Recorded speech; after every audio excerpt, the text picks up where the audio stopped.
Bonjour, M. Langevin. Merci d'être avec nous. Alors, dites-nous, on voit les données pour le mois de septembre. C'est vraiment, on est au rouge. Qu'est-ce qui explique ça, selon vous, particulièrement?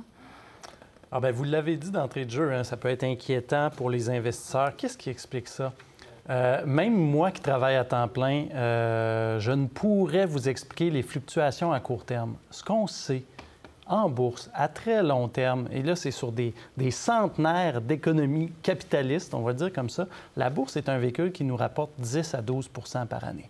Et vous savez quoi? Un mois comme celui-là, catastrophique, oui, ce ne sera pas le fun quand on va regarder notre relevé, mais il faut garder les yeux sur le long terme parce que les investisseurs, puis même un retraité qui vient de prendre sa retraite à 65 ans, il a un horizon de placement qui est beaucoup plus long que ce qu'ils pensent. Hein? Les gens se disent, je vais commencer à décaisser de mon portefeuille. C'est ça beaucoup qu'on entend. Les gens nous écrivent et disent, oui, mais là, je viens de prendre ma retraite, j'ai perdu 100 000, qu'est-ce que je vais faire? Mais savez-vous qu'un retraité de 65 ans a 50 de probabilité de vivre jusqu'à 91 ans? Donc, ce retraité-là qui a un portefeuille de placement, là, son capital va continuer de travailler, même si lui, aujourd'hui, il prend sa retraite. C'est le capital qui travaille. Donc, il faut garder la perspective à long terme. Si on s'inquiète des fluctuations à tous les mois, toutes les semaines, on ne sera pas capable d'avoir un succès durable en bourse de cette façon-là.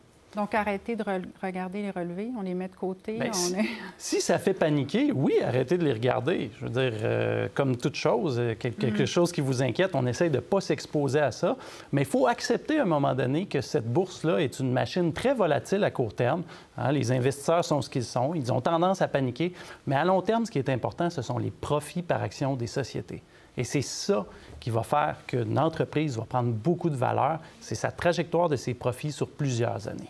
Justement, est-ce qu'il y a en ce moment des secteurs qu'on doit éviter, d'autres qu'on devrait privilégier parce que ce sera plus propice pour eux, le contexte actuel? Oui, il y a des secteurs à éviter, mais pas nécessairement en ce moment. Il y a des secteurs qu'on devrait pratiquement toujours éviter parce que des récessions, je peux vous faire la prédiction, il va en avoir une, mais je ne peux pas vous dire quand. Alors, une société qui est déficitaire, qui ne fait pas de profit, ou qui a un endettement qui est très élevé, que ça aille bien ou que ça aille mal, vous ne voulez pas de ça dans votre portefeuille de placement parce que le jour où le marché des capitaux se resserre, ces entreprises-là ne seront pas capables d'aller sur les marchés pour se financer. Il y a une panoplie de sociétés comme ça. Prenons l'exemple de Groupe Page Jaune, tu sais, le bon vieux bottin téléphonique en 2010.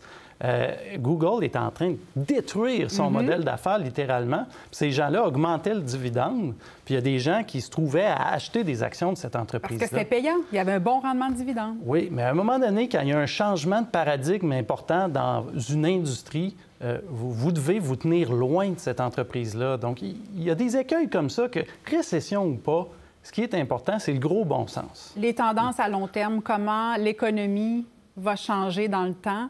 Les titres cycliques aussi, comment vous voyez ça en ce moment? Est-ce qu'on les évite?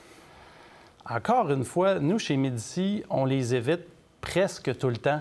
C'est très difficile. Vous avez un producteur industriel qui a des usines pour fabriquer, je ne sais pas moi, des véhicules récréatifs. Vous avez des grosses usines avec des équipements, des travailleurs généralement très bien rémunérés, puis on est content de ça.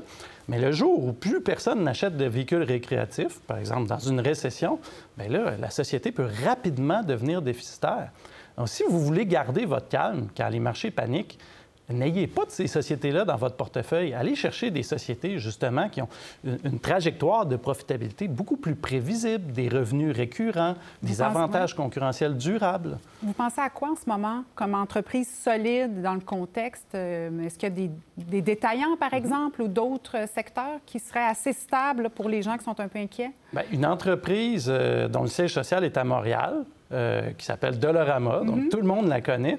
Et vous voyez, c'est assez fascinant quand même. On a un contexte d'inflation élevé et cette entreprise-là, cette année, annonce qu'elle va introduire des items à prix plus élevé, 4,5 $, 5 $. Et sa proposition valeur pour les clients est quand même assez fascinante. Là, vous pouvez acheter un item à 5 $, vous retrouvez en magasin à 10 ou 15 $. Donc, c'est le genre d'entreprise. On est dans le secteur du commerce au détail extrêmement difficile dans un contexte comme celui-là. Puis une entreprise comme ça qui dit, ben oui, on va introduire des items à prix plus élevé. Et qu'est-ce qu'on fait avec les technos, les GAFAM? Là? C'était difficile au cours des derniers jours. Apple, qui a perdu 3 quand même aujourd'hui. Est-ce qu'on évite les technos? Non, pas du tout. Ce sont des entreprises fort rentables, en forte croissance. Prenons l'exemple de Google et Microsoft. Pour les 6 premiers mois de l'année, leurs bénéfices d'exploitation ont augmenté de 20 plus de 20 pour les deux. Pourtant, leur cours boursier a baissé de 20 Donc, on l'a dit en début d'entrevue, si les profits augmentent, à un moment donné, la bourse va suivre. Mais à court terme, c'est imprévisible. Le secteur du pétrole, qu'est-ce que vous en pensez? Oh là là.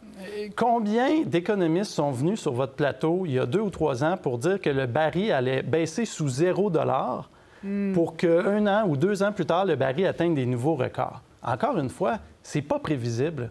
Puis les dirigeants de ces sociétés-là, aussi bons soient-ils, le soir, ils doivent faire une prière avant de se coucher pour que le prix du baril de pétrole soit élevé pour faire des profits.